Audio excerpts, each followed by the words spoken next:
join us on the podium. Dr. Rohit Prakash and Dr. Mohan Rajan. So I think we'll just start with Dr. Aditya Sethi. He'll be talking on IOL power calculation for optimum results. So, good afternoon everybody. We're here together to talk about presbyopia correcting IOLs, and what better way to start than talk about biometry, because this is the most, I would say, important part of choosing your presbyopia correcting IOLs if you can get your biometry right. So first thing we're going to talk about is what is basically IOL biometry. So it's basically the most important step of determining the exact IOL power that you would use for your cataract surgery for the patient to see successfully. And in 2024, most patients are already aware of refractive cataract surgery. Most of them expect a 6x6, and sometimes that 6x6 is not enough. They want something beyond that as well. And it's our job to use the right technology at the right place, at the right time, and use it to the advantage to succeed in this particular sphere. So basically the agenda is going to be talk about significance of precision, talk about technological advancements, various calculations available of different IOL power formulas, and then comprehensive patient evaluation, and then talk about customization of special cases, and also continuous innovation, and now what is next. So basic difference between precision and accuracy is very well explained in this particular diagram. So the blue dart is basically precise, but it's not accurate, and the red dart is accurate and precise both. So in the end, you need a method which makes it repeatable, reliable, and accurate. That means your precision and your accuracy both are on target, and it should happen with each patient, not just a couple of patients. And probably, if best would be if it was just one single machine, but often that's not the reality. We have a lot of advanced biometric devices available now. The mainstay now has become OCT devices like the IOL 700, Argus, Aditya, and even the Tony OA2000D. They're all high resolution measurement devices now available, and each has its benefits. Like for example, the Tony gives the fastest topography and also the fastest axial length. So even if you have a dry eye patient, you get close to it. The penetration of the anterior of the Argus is supposed to be much better, and the IOL 700 gives you a retinal scan as well at the same time. So everything has its own pros and cons. So principles of IOL calculation remain the same as it was in SRK, but there's more talk about now effective lens positioning, which came about with the newer formulas, or the 4th generation formulas, where we started talking about the effective lens position, which made all the difference in getting a bang on biometry. We have different IOL formulas now available. There's a lot of talk of differentiating between a dynamic or evolving formula versus a static formula. The basic transition is bringing in AI and bringing in different formulas which are upgrading themselves with time, and then you're hitting the target more often than you're not. So basic idea is to feed in your own data every time, so that you add to this pool, and when you add to this pool, you get more customized A constants, more customized formula, and that more customized formula gives you a better result, and that result is of course what makes you or your case a little better. We have the latest formulas like Barrett Universal 2, Hila BF, Kane formula. They all got their own dynamic adjustments. That's why we often have these formulas available online rather than inside the machine, because this data is in the cloud and that gets cooperated, and you get a better formula thereafter. So this is basically the different types of formulas we have available online right now. And if you notice, the artificial intelligence is cooperated more so in the Barrett 2 and the RBF 2.0, which is available now, free to use, and we also have the Kane formula which is there. So basically, there's a lot of studying to do. There's a lot of formulas available. Which formula works for you? That's something which you have to be aware of in your own practice, by experimenting with them, by getting a better mean, and by deciding, okay, this works for me, this doesn't. There's a Lattice super formula also available, which accounts for a dynamic change in the data. So that's also available, and every special case and every patient will give you a better result as you go about it. These are all cloud-based updates and collaborations from different centers and different doctors, so it works very nicely. A lot of articles now talk about these formulas replacing the previous even 4th generation formulas. So this is a dynamic edge to it, and this is probably the future of IOL formulas. Next important part is preparing your patient and evaluating. If there's a dry eye, it goes without saying that you have to treat it, but a lot of new equipment in dry eye is available, a lot of new medications are available so that your patients do better post-op. And if they are treated pre-op, at least for a couple of weeks, the results are much better with your formulas, with your calculation as well, and also the post-op. So look for these signs that you would want to avoid using a correcting IOL in these cases.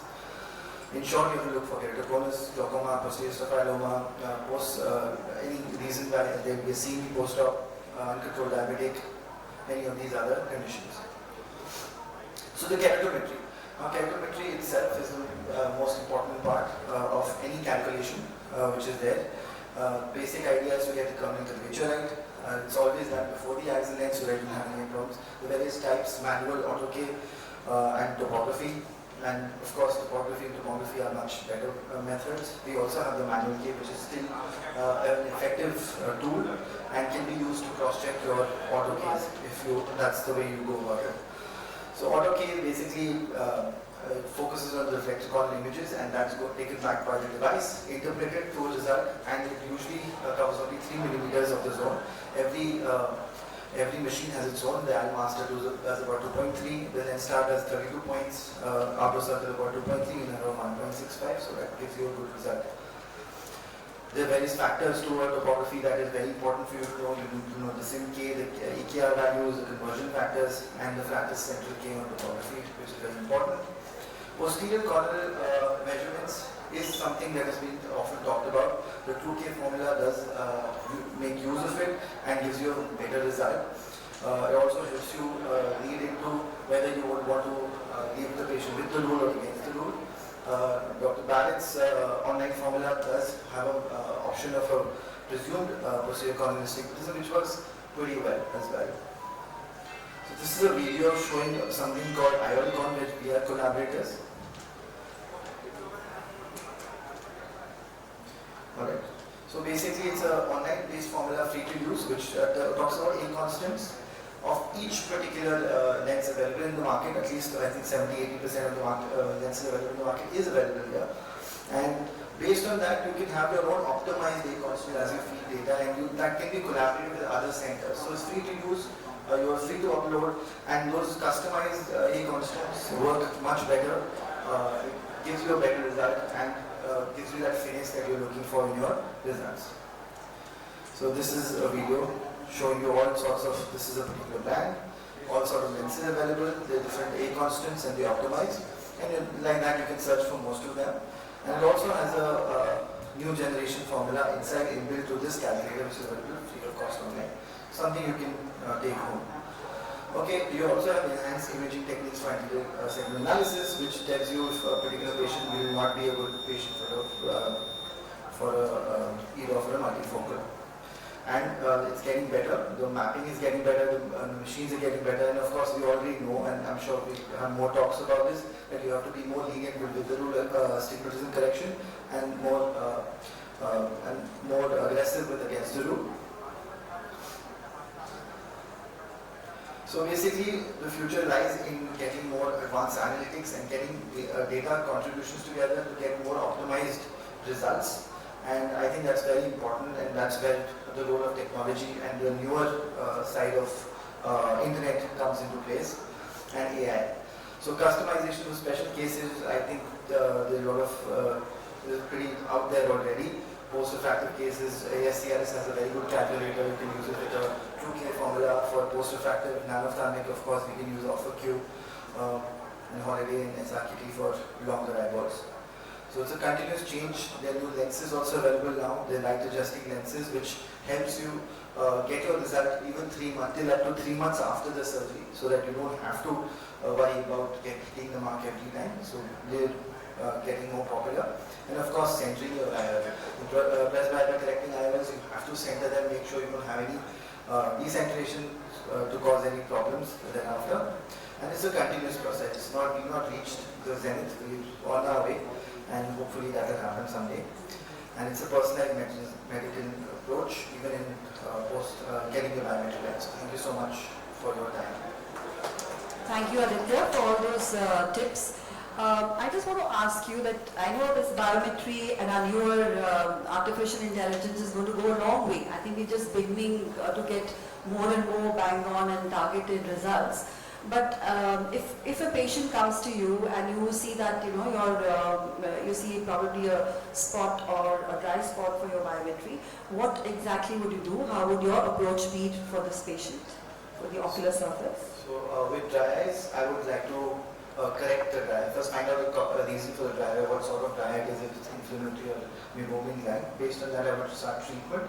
Once that is done, I would repeat my biometry on a more healthier surface so that my results are more predictable.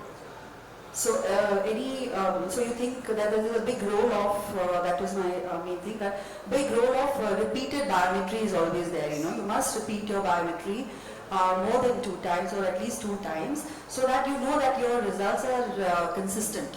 Because everything which you are going to do, you may do a good surgery, but then your results are all going to depend on whether you were good at your biometry or the results were good or not. So thank you very much. Thank you. So our next speaker is Dr. Haripriya Arvind.